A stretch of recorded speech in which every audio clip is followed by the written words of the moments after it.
When I made the decision to actually do the practice and take it from this idea that I'd had for years and years and years and make the brave leap of faith to consider that other people might want this thing that I do, I was sitting with, well, how do I distill these many years, these at least 25 years of teaching this, of picking up all these disparate practices? How do I synthesize the spiritual concepts, the mystical concepts, and all of that I use and do into a way that would be really easy to grasp and understand, so it sort of saved you time, and into a communique that just had no bullshit, that just, it wasn't fluffy and it wasn't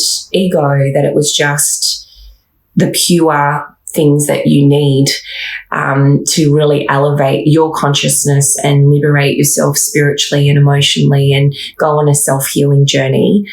I hit a massive wall. I had about 2 weeks of incredible self-doubt as I approached the idea of this enormous task. And so I did what I'm going to encourage you to do a lot from here on in. And I actually did the channeled movement series that I am sharing with you, which gives the name to this portal. And at the end of that practice, my guides gave me an acronym. And that acronym is what we're going to talk through today. And the way that they explained it was that this acronym was a way of you understanding the 5 key elements of what it is you're achieving through doing the practice and why it works. The main purpose of the practice is to assist you to transform and raise your energy vibration and make conscious healing choices that are right for you in this lifetime. And the acronym that they gave me is PEACE, P-E-A-C-E. So the P in the PEACE acronym stands for purification, and lesser so in brackets elimination. And why is that important? Well, as you may have already guessed, a very important part of managing our energy body is the regular release and purification of it, basically keeping it nice and clear and light. And a useful byproduct of the mind technology and the energy body healing that we do here is that you will find yourself purifying in both physical and energetic ways. Purification allows you to lighten your physical and your energetic body of dense energies, and this in turn refines the use of your energy stores for more uplifting and purposeful and supportive spiritual practice. It is really about raising your vibration. I really want to stipulate that this purification is not coming from an overzealous perspective. I'm not going to be asking you to eliminate or do anything fancy or special with your diet. However you eat that works for you is great. This is simply just a very effective way of moving that which is ours, that which we may have crossed over with out of our sphere, and letting go of anything that doesn't serve us anymore.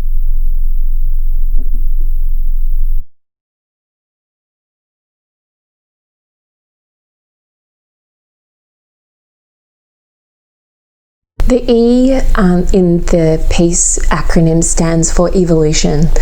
And what does this really mean? Well, it's talking to a Jungian term called individuation, which means bringing the personal and collective unconscious into the conscious realm. And what is that specifically? Well, it's a psychic and psychological differentiation from the beliefs, the ideas, the programming, the intergenerational or family trauma we had in our family line, which is affecting us, and the socialized environment we grew up in. It's being able to disentangle yourself from that and discover who you really are. Jung believed that, as many other spiritual philosophies worldwide do, that when we individuate ourselves, we evolve into very emotionally mature beings, that we are awakened, that we are actualized, that we become responsible, just, empathic, and truly harmonious beings. While individuation has a holistic healing effect on us, it usually means that metamorphosis requires introspection, proper psychotherapy and deep questioning of the many things that we've grown up to take for granted. This isn't always easy, but it always leads us to a more aligned, easier life, because it liberates us from fears and limiting beliefs, and it disentangles us from the mores, these often binary limits that we're encouraged to hold by a society or by a, fear that people inadvertently project onto us, usually for well-meaning purposes. But we know as spiritually evolved beings that it really holds us back from discovering what our true capabilities are, and for creating a beautiful, harmonious environment and relationship to all that is around us. So I find that very interesting for now, because we are absolutely aware of a shift that's taking place. This shift has been coming since 2012, and it is happening around us every moment of the day at the moment. I call it the new spiritual energy. And the new spiritual energy asks us to align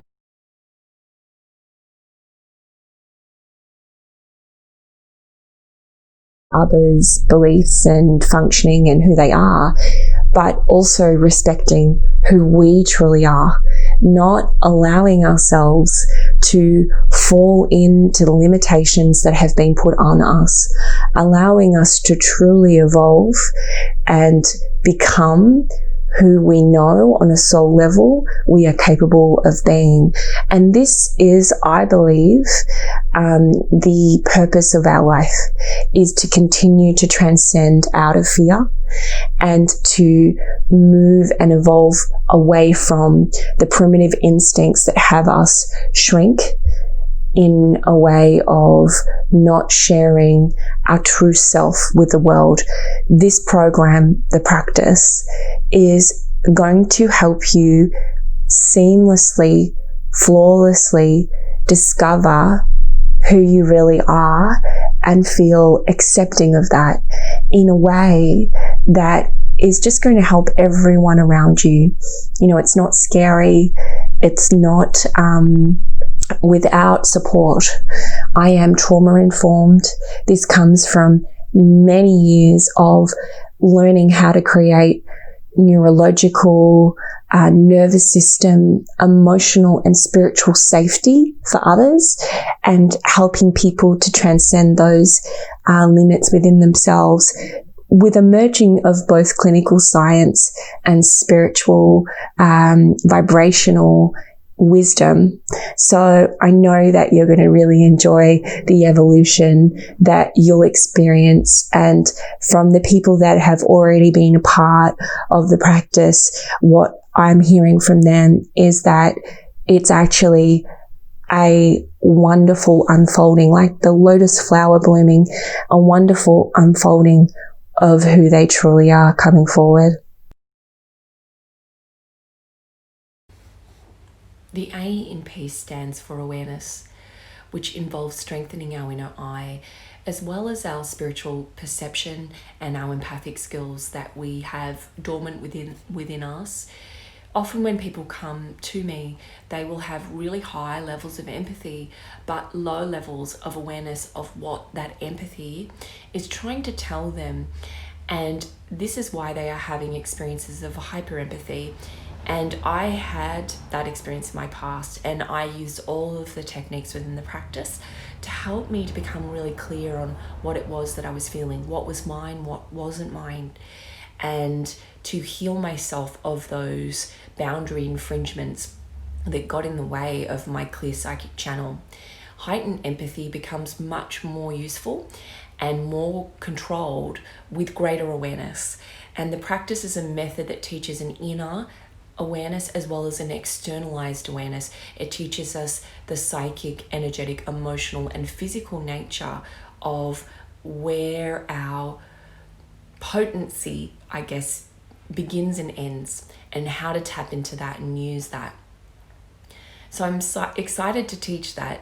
And funnily enough, as I tell this story, I'm remembering that very early on in my career, many years ago, the very first time I met my husband, actually, I didn't know he was going to be my husband, but I had a Pilates and yoga studio, and I taught Pilates and yoga for maybe 15 years. And this studio was such a beautiful place for me to explore all of my gifts and talents and abilities. It was in St Kilda. For those of you that are still connected to me that knew me at that time, hello, I love you dearly. And I did this funny thing where people would come in and I would say, look, yeah, I teach Pilates and whatnot, and welcome to the studio. But also I'm a bit of a psychic and I read people's energy. And if you don't want me to do that, that's totally fine. But I can if you want.